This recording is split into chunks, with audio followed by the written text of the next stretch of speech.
Serving their community is who they are because they love where they live. REMAX 3D Real Estate is proud to bring you Heart of Greenville, a video series dedicated to celebrating all the wonderfully great things about Greenville, Texas. On every episode, Tanisha Denny will share Greenville's story through the stories of people who call Greenville home. This is Heart of Greenville. Thank you for watching Heart of Greenville, where we get to hear the stories behind the wonderfully great people of Greenville. I asked Byron Taylor to come on the show because of his story. I loved his story about how he came to Greenville, but also his story of what he has done since he arrived in Greenville and his passion and vision for Greenville. Thank you so much for watching. Here's my conversation with Byron Taylor. Hey y'all, I'm Tanisha Denny, your host of Heart of Greenville. Today we are inside this beautiful mid-century modern home, the home of Byron Taylor and Craig Waters. They graciously opened up their home today for us to be able to have this conversation. And I want to share with everyone, typically we try to go to a listing that we have on the market, but this market has been so hot that we can't keep them on the shelves because of this market, which is wonderful for Greenville. But Byron, your home is so beautiful, and I can't wait for us to get to talk about that for a little bit. Sure. But first, I want to talk to you about why we're here. Our story for Heart of Greenville is about the people and that make up our community, and you have been a pillar in our community. And so I would like for you to share your story. As I said to you earlier, you get to talk to people all day long. You find out their story all the time. But you know what? Our community needs to know your story and how you came to Greenville and how you are now the CEO of our Chamber of Commerce in Greenville. When I met you in 2008, we did the Hunt County Leadership class together. Yes. And your passion for our community was just contagious. And I'm going to give a spoiler alert here, but you're not from Greenville. And Right. So I want you to share your story. I want you to share where you grew up and how you got here, and then ultimately how you became the CEO of our Chamber of Commerce. So Byron, take it away and tell us, how did this story begin? Well, thank you, Danisha. And I do want to mention, and thanks for the kudos too, but I do want to mention that a lot of people think I'm from New Orleans, and that's actually not accurate. I am actually I was born in San Antonio, and I was raised there. Yes, Yay. I'm original Texan. And I was raised there until the 8th grade, and then my dad was transferred to Austin, and so we bought a home in Georgetown, and I went to high school in Georgetown, Texas.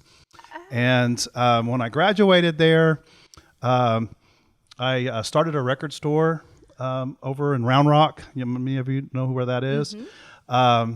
I dabbled around in what I wanted to do with my life, but ultimately I ended up moving to LA. I lived there for about 4 years. And now, how old were you when you moved to LA? 23. Okay. Yes. I lived there until I lived there for about 4 years. I also lived in San Francisco for a year. The way that happened is that I don't like the Texas heat, especially, I'm just not a 100-degree person. And so I went to LA in the July, dead of the summertime, got off the plane at like 8 o'clock in the evening, and it was cold to me. What time of year was that? July. It was in July, so yes. You're used to this Texas heat Yes. where we're melting. Yeah, so when I left and got on the plane, it was hot. When I got there and got off, I was thinking, LA's warm, the beach, and I got off the plane, 8 o'clock at night, and I was like, I want to live here. I can wear a long sleeve shirt in July. I want to live anywhere where I can wear a long sleeve shirt in July. So that just set off on a stint of living over on the West Coast. I do think it's beautiful over there. I lived in San Francisco. I think I call that the air-conditioned city. The temperature is basically between 55 and 75 all year long, and I love it there. Only thing about San Francisco is it was expensive then, and it's expensive now. Yes. You need to be very wealthy just to get an apartment and get started there these days. I know. But I enjoyed it. Long story short, when I was in San Francisco, I ran into a friend of mine in Austin, and he was selling a line called Republic of Tea. Okay. And he was visiting San Francisco, but he's like, you should get into this. And long story short, I didn't at that moment. But tell me what that is. It's a tea line, and tea like that you drink. Yes, like tea that you drink. And at the time, this nation is a coffee drinking nation, especially at that time. And if anybody drank tea, it was tea bags. you know, we know the Europeans like to do full leaf tea and the whole Yes. tea service and things. And so Republic of Tea was a company that was founded by the guy that owned Banana Republic and had sold it and decided to retire and then got bored. And so he decided he with another partner decided they were going to teach United States how to drink full leaf tea. And so,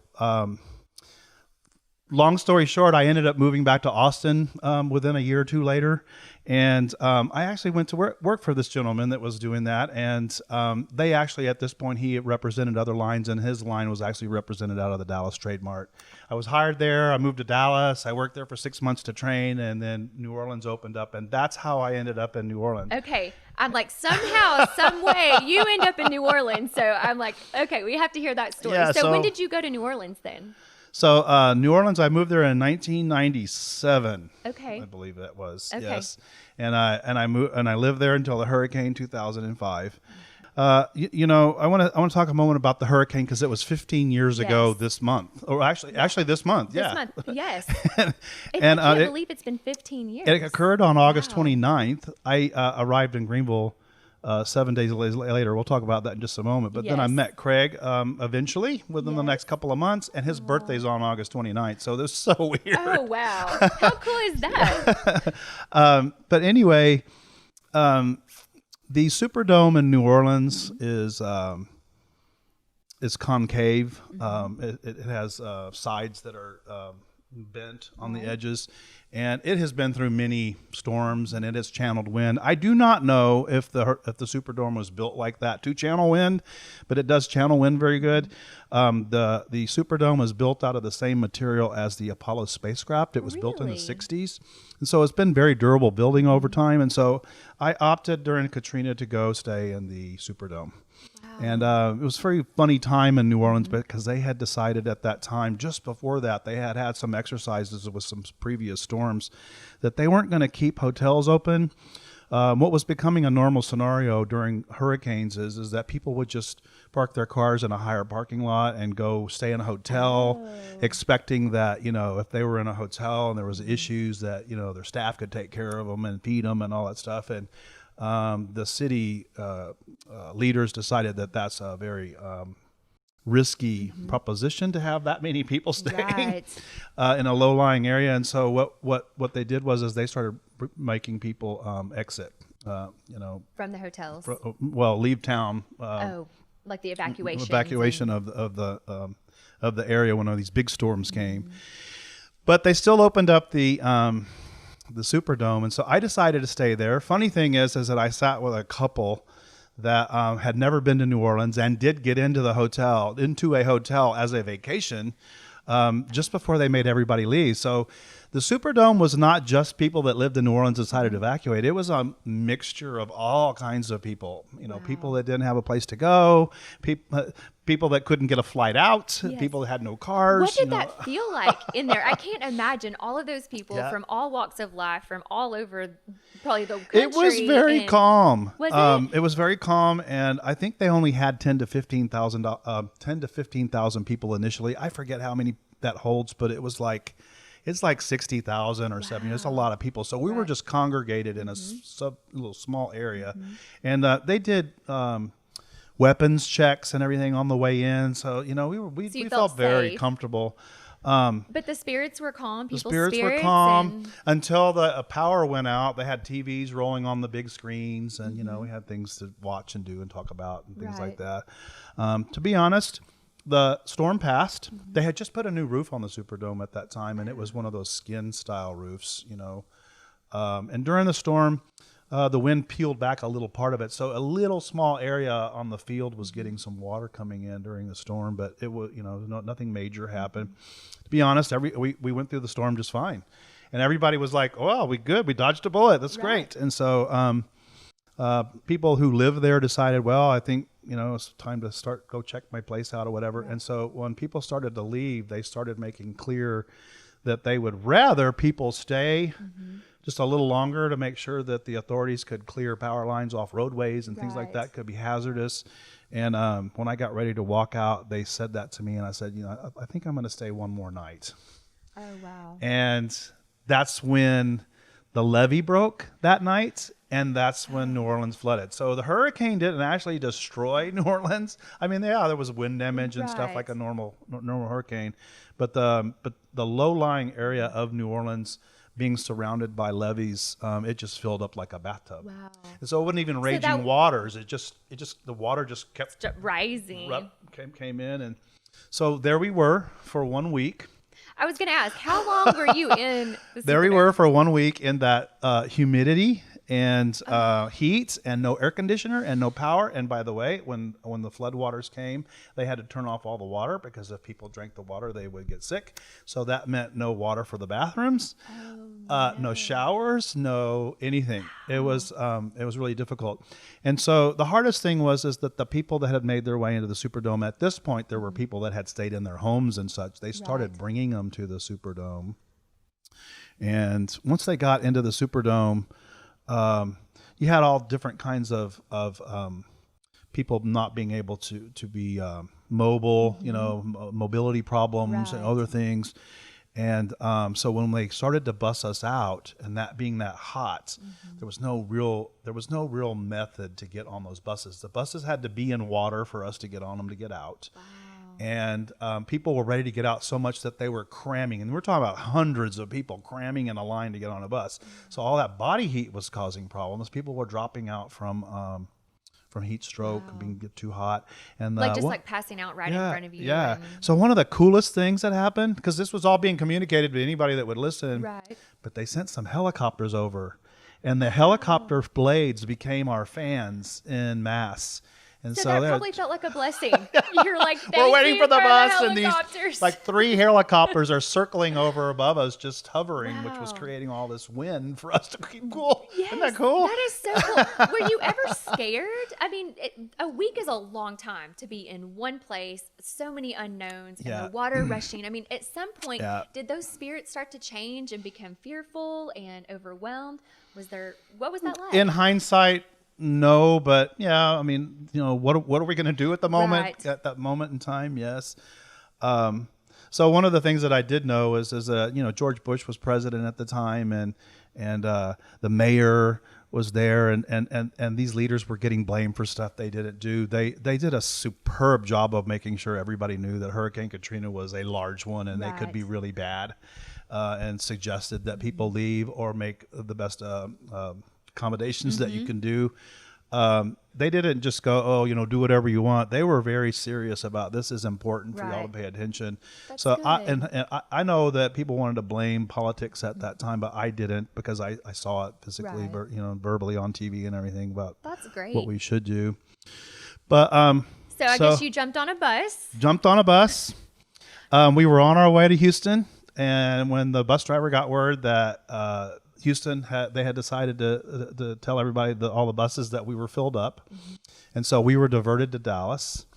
Once we were diverted to Dallas, we ended up, I think, at Big Town Mall. Oh yes. Was it vacant at the time? Yes. There was a big vacant mall. It was a vacant mall. Yes. And we were the first bus in, and there was a bus behind us. I can't remember if we were in front and we were the second bus or whatever, but we were the first couple of buses in, the one that I was on.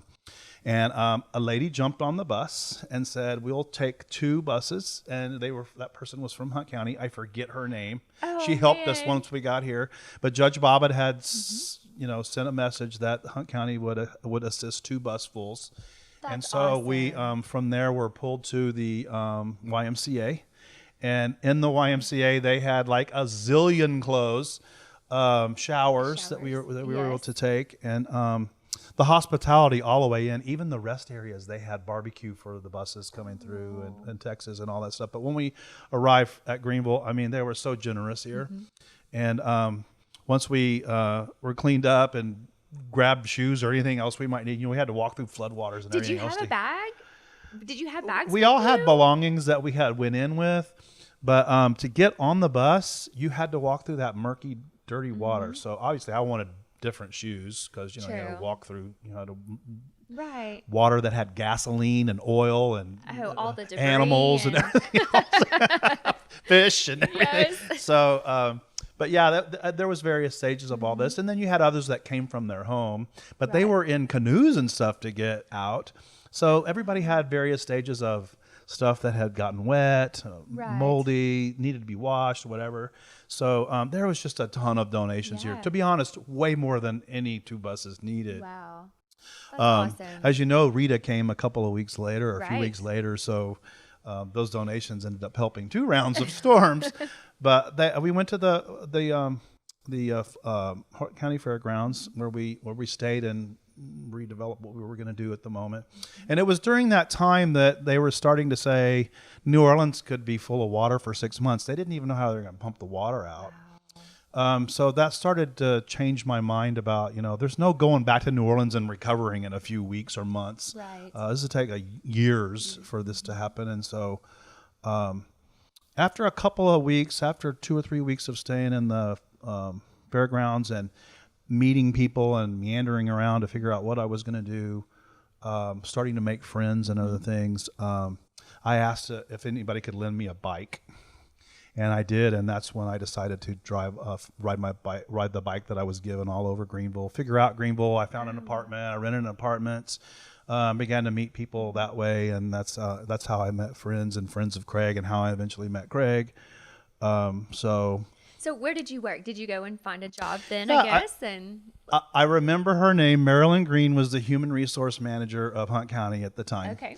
And she suggested that I come over to Hunt County and apply. She said, I don't know what's available right now. We have jailers, that are always needed and such. And so I made my way over there and applied at Hunt County, and initially applied for a jailer job. I wasn't a jailer. I didn't have that license or anything. But they provided all that if that were to work out. And so I applied. And 2 or 3 days later, I got a call back from Marilyn and said somebody in the maintenance department had resigned, and this was unexpected. And she thought that I, knowing me a little bit at the time, would fit better into the maintenance department than stuck in the hole of a jail. I cannot imagine you as a jailer. I just can't. You're way too friendly. I cannot imagine you trying to do that. I think Marilyn I'd be was trying right. to get all the prisoners out. I'm like, You y'all would. gotta let him out. He's really nice. Yes, you would. So, but yes, and then I started working in the courthouse, and I have a background of painting buildings and interior decor and stuff like that, and that's one of the reasons why Marilyn thought that I would fit. And I ended up painting a lot of the offices and stuff there when I worked there. I worked there for 5 years, and that's where you were when I met you, right, in 2008? When yes. we were doing leadership? Yes. Okay. I started in 2005. And I remember a couple of months after I moved here, it was I got off at 3 o'clock because we were required to be at work at 6 a.m. And I remember being downtown for some reason at 5 o'clock. It was about 5:30 actually. A lot of people get out of work at 5. And I remember 5:30 standing in the middle of Lee Street facing west, and there wasn't a single car on Lee Street. Not a single one at 5:30. And I thought, wow, this building, this downtown needs to be revised or revitalized. Yes. It needs somebody loved that. And so when I was a sales rep and I drove around all these cities selling the products that we sold, I always thought some of the downtowns are more intact than others, but I always thought, man, it'd be cool to own a house down here or buy one of these old buildings or whatever. So after remodeling this house, which took 2 years, I got busy with starting an organization called Citizens Urban Renewal Effort to try to enhance the neighborhood around downtown to get the customer base to come back. And it's just been a labor of love with that since. Our downtown is unique.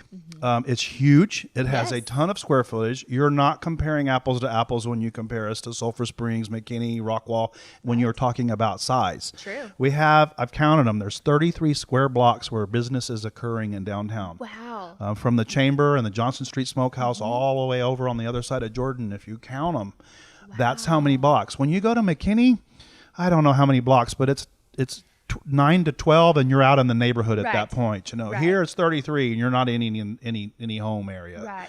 So we have a lot of work to do, and that's been my desire to help us, because I believe a healthy downtown district is what makes a community pulse work. Yes. And we have a lot more work to do than the average community to fix it. Yes. And that's why we can't let up. We got to get busy still.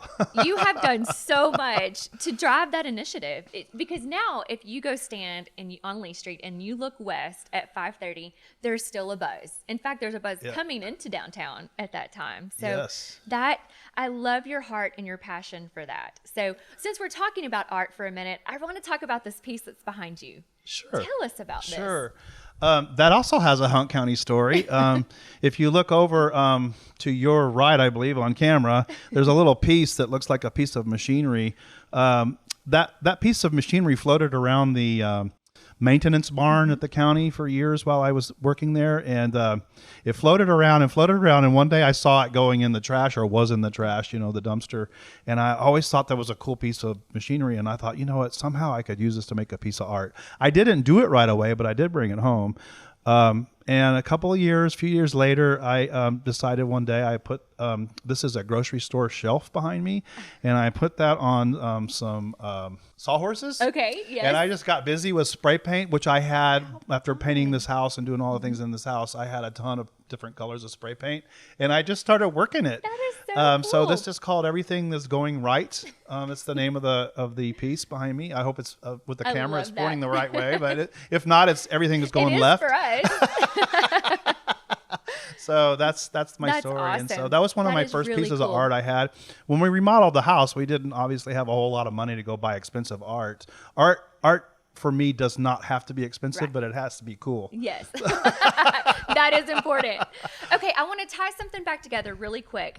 So you were working in maintenance at the jail, and today you're the CEO of our Chamber of Commerce. Can you tell me really quickly, what happened in that span of time, and how did you get to this position? Well, I was asked several times if I wanted to apply after Sally Bird retired, I should say. She didn't resign, she retired. She retired, yes.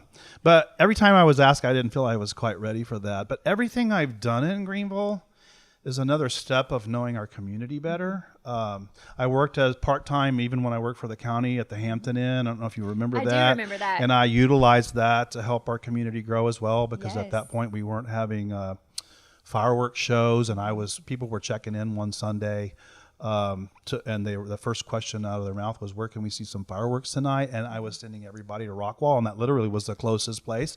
And I got kind of irritated about it, because I'm saying, here we are doing everything we need to do to track these people for whatever reason at this moment to stay in our hotel, Yes. and we're sending them to Rockwall to see fireworks and potentially eat and other things. And so it was that night that I wrote my first opinion article in the Herald Banner. Really? That was like in 2006. Okay. And I'm like, what are we doing here?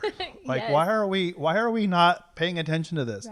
Right. And that's really kind of what set the stage of me being involved in multiple things. And from there all the way, and I mentioned the organization that I started, and I did work a couple of years out of town in Denton for a while at the same hotel company that I worked for here, and it ended up being a full-time job for me at that point. But I did come back. I started working at the hotels in Commerce and became president of Keep Greenville Beautiful. Oh, yes. And that helped I do me. remember that. That helped me kind of stay connected with the next steps that we need to continue to do in this town to make it more appealing for people to invest here and live here. I still think we need to work on our green spaces and all that good stuff. But how did I get to the chamber? I kept getting asked, and I finally, one day I was working in Commerce, and somebody called me who's now deceased, and they asked me if I'd ever thought about applying. And I had, but I actually said no. I was like, no, I haven't. I said, this is what I said, but at this point, we have to have a good chamber CEO. So if y'all haven't found anybody yet, I'm going to apply now. And so I applied. And about a 6 or 8 month process later, I got an interview and the job, but I did have to wait. But I was fine with getting the job or not getting the job. I'm glad I took the job. It's a big task to do. It is. I'm happy that I have the energy to do that. You have the heart for it because you have such a passion for Greenville, which is great. This is my second question for you. What do you love about Greenville? We like to talk about that. This is the heart of Greenville. And so we would like to talk about what is it that you really love about Greenville? This is going to be a unique answer. Okay. But I ready. talked earlier about the fact that I've lived in multiple cities, and I love Austin, and I love San Francisco, and I even, down on the beach in LA and all the wonderful amenities. And when I moved to Greenville, you talk about the Golden Gate Bridge in San Francisco, how beautiful it is. When I moved to Greenville, I thought to myself, I have been blessed to be able to live in all these wonderful cities, but when I enjoyed all this beauty, the beauty of the Golden Gate Bridge, I thought at one point the Golden Gate Bridge did not exist. That's right. Somebody had to build it. And they probably went through the same challenges of what we're trying to do to redo our downtown or create new neighborhoods or new parks. Somebody would say, I want to build a bridge. And I'm sure there were people going, you can't, there's no way you can do that. It's impossible. But they did it, right? And so the reason I love Greenville is because it is a it's a blank canvas, Exactly. for us to create what it is that we want in this community. Even the thing that makes Austin the most fun for most people, which is those walking trails around Town Lake, which now called Lady Bird Lake, I believe. Yeah, it is. She created all of that in the 60s. That did not exist. Wow. And look how long it took for Austin to take off and be what it is today. It took 30, 40 years. It takes someone stepping out. Yeah, so seeds is what I'm working on. Seeds here. Well, you are doing a fantastic job at sowing those seeds and planting them. And those of us will have to come behind and water and keep nurturing it. So you have left such a mark on Greenville. And I know you're not even anywhere close to being done. So right. I have so much respect for you, knowing your story. I knew some of that story with you coming in from Katrina and working at for the Hunt County and doing the maintenance and that sort of thing, but then becoming the CEO of the chamber. And that just shows what the power is when someone is passionate about something and when they take action. And you chose not to just say, I wish we had this, I wish. You took action on that. And so thank you for that. And thank you for making Greenville a better place. Thank you. You're so welcome. All right, final question. This is your pop question. Okay. All right. What is the best piece of advice you've ever received, and how have you applied it? I guess my best piece of advice is came from Craig, probably. I am not a natural public speaker. When I was in high school, I didn't like talking in front of the class. When I was in college, I went to Southwest Texas University for a while. I didn't graduate from there, but I took a speech class because I was so nervous about public speaking, and I did not do well. That's so funny knowing you today. And then I come here, and I wanted to do all this stuff, but I still wasn't good. So when I started The Cure and I invited the leaders here to come listen to what I had to say and all that stuff, I pushed myself through that. And then I was asked to come speak on the radio, and I wasn't very good at it. And I kind of wanted to not do that. I kind of wanted it to be in my comfort zone. But Craig was like, you're just talking to people. You're just talking to people. So I just kept pushing myself through. I never thought there would be a day where I wouldn't even care. But this interview today, I'm like, I'm not even nervous. Right. But there was a day I'd be like, no, Dinesh, I can't talk today. But it would be because I wouldn't want to. Wow. But awesome. the best piece of advice is for me is to just keep pushing through your comfort. Don't stay in your comfort zone. Keep pushing yourself through it, because the more you keep doing it, whatever it is that you're nervous about, it goes away. It does. I preach this to my agents all the time. Nothing good happens inside your comfort zone. You have to get out of your comfort zone. That's when magical things happen. And look at where you are today. If you had not chosen to get out of your comfort zone, you wouldn't be where you are today. That's right. So kudos to Craig. That's awesome. Well, Byron, thank you so much for coming on the show. I really appreciate you being our guest today. It was an honor to have you. Awesome. And as always, you do a great job too. So thank you for having me. You're so welcome. Thank you. All right. Have a great day. You too. Thank you. Thank you for watching Heart of Greenville. This video series, which is designed to celebrate Greenville, Texas, is spearheaded by REMAX 3D Real Estate.